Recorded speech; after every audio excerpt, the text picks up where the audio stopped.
Assalamualaikum warahmatullahi wabarakatuh. Rekan-rekan saudara semua, Lun coba ingin menyampaikan bahwa proses pemasangan buah pelang untuk Masjid Ahlus Sunnah wal Jamaah, pembangunan baru yang lagi gambar yang ada lemah ini cepat ikut Wahyu gambar ya bagi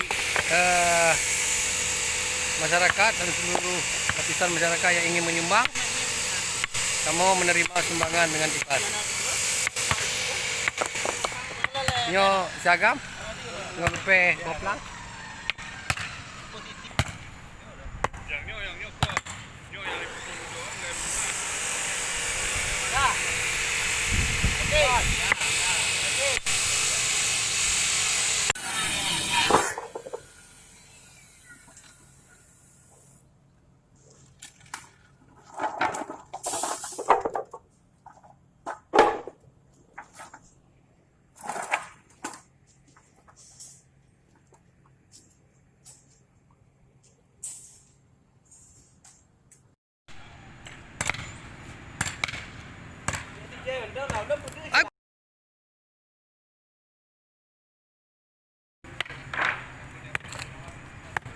Tengok ada pakai apa kedua? Tengah pasang pelang. Oh, pelang.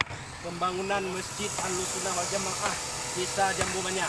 Sumber dana swadaya. Swadaya. Jumlah total estimasi sementara 6,2 miliar. Luar biasa. Dan pada donatur yang ingin menyumbang silakan. Buk kaya-kaya dulu bawahnya. Buk alu-alu dulu macam tu papi. Oh benar.